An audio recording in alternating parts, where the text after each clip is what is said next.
আজকের এই টিপসটা বাবা মাকে নিয়ে। একটা সন্তানকে জন্ম দিলে সেই সন্তানকে লালন পালন করা থেকে শুরু করে বড় করা পর্যন্ত মায়েরা বা বাবারা সন্তানের প্রতি কত যত্ন সহকারে তাদেরকে মানুষ করে, আর বড় হয়ে সেই সন্তান তাদের যা মূল্য দেয় সে তো আর বলে বোঝানো যাবে না। 100 ভাগের মধ্যে অন্ততপক্ষে 1 ভাগ ছেলেরা ভালো হয়, আর বেশিরভাগ ছেলেরা মা বাবাকে অযত্ন করে। কিছু কিছু পরিবার আছে যেগুলো তো মা বাবাকে খেতেই দেয় না।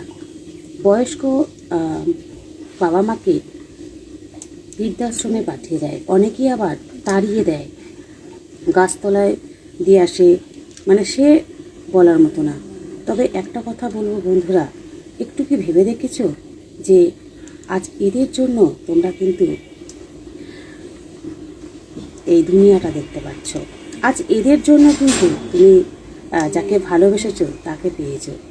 আজ এদের জন্য কিন্তু তোমার এই শিক্ষা দীক্ষা অভিজ্ঞতা সব এদের জন্য। তাহলে এরা তার প্রতিদান বাবা মাকে কী দিচ্ছে? তো সবাইকে এটাই বলবো, আমার এই ভিডিওর মাধ্যমে বাবা মাকে যত্ন করো, বাবা মাকে সম্মান করো। প্রতিটা পদে যেখানে যাও অন্ততপক্ষে বাবা মাকে জানিয়ে যাও, দেখবে তোমাদেরও ভালো আমাদেরও ভালো। গুড মর্নিং বন্ধুরা, সবাই কেমন আছো? ভিডিওটা ভালো লেগে থাকলে লাইক করুন, শেয়ার করুন আর পাশে থেকে তোমরা